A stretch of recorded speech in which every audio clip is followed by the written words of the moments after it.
Dear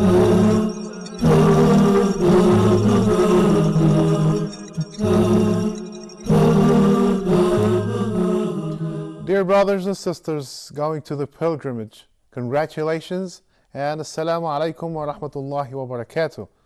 This great blessing that Allah has given you and have chosen you to go and make the Hajj.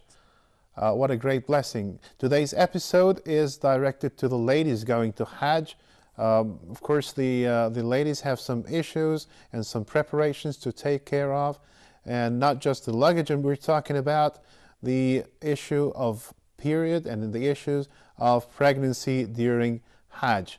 Concerning the problem of adjusting the period or the time of the menses so that the lady would sustain and maintain the state of purity or state of tahara during her ihram is very important for the ladies.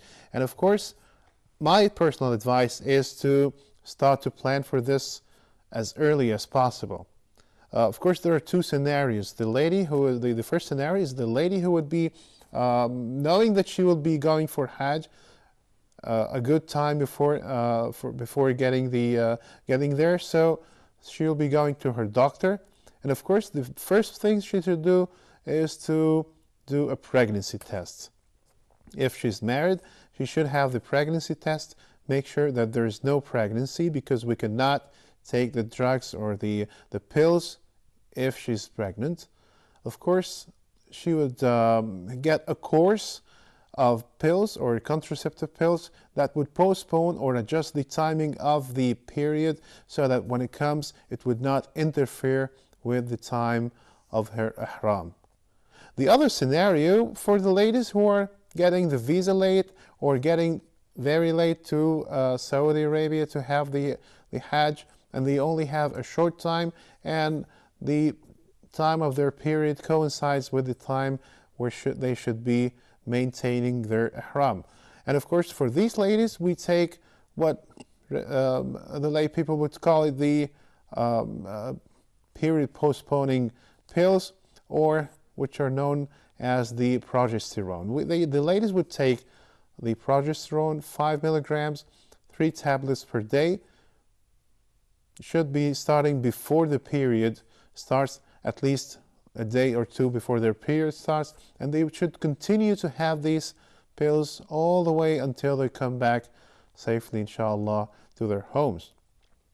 Of course, she might have some spotting even on the pills, which is called istihada, and this would not be causing the abruption of their ihram. So take care, and they should take care of the timing of the pills so that their ihram and their state of purity or purification should not be broken.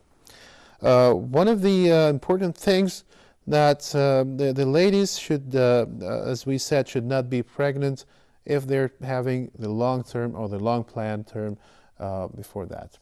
For the ladies who are already pregnant and going to ihram, there is no contraindication to go to Hajj while pregnant, but it's usually advisable to have this before the third trimester, meaning that it's usually better to have the Hajj before reaching the 28th week of pregnancy, because afterwards things would be a little bit harder for the lady and would cause some extra effort for her or extra burden for her. So it's advisable, if she's pregnant, that she would be in the first 2 trimesters.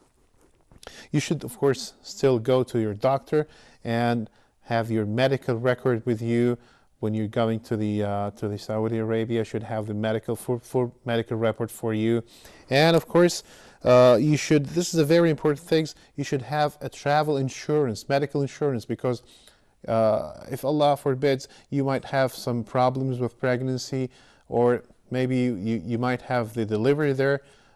Your regular insurance might not be covering this, and you would have to pay a lot for that. So make sure that you have a special travel insurance for your pregnancy.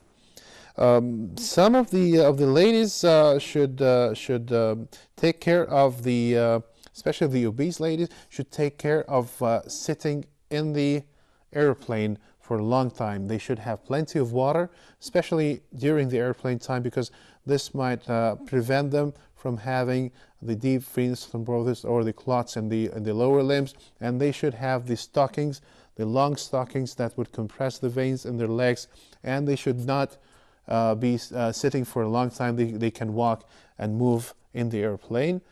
If the lady gets some bleeding or spotting, she should immediately be going to a big hospital, not just a day case hospital or daycare hospital, a big hospital to take care of her and give her the proper advice. May Allah bless you all, accept your Hajj and all your good deeds. Please do not forget to make dua for us here in Huda TV and our families, and come back safe inshallah. Until we meet you again, Assalamu alaikum wa rahmatullahi wa barakatuh.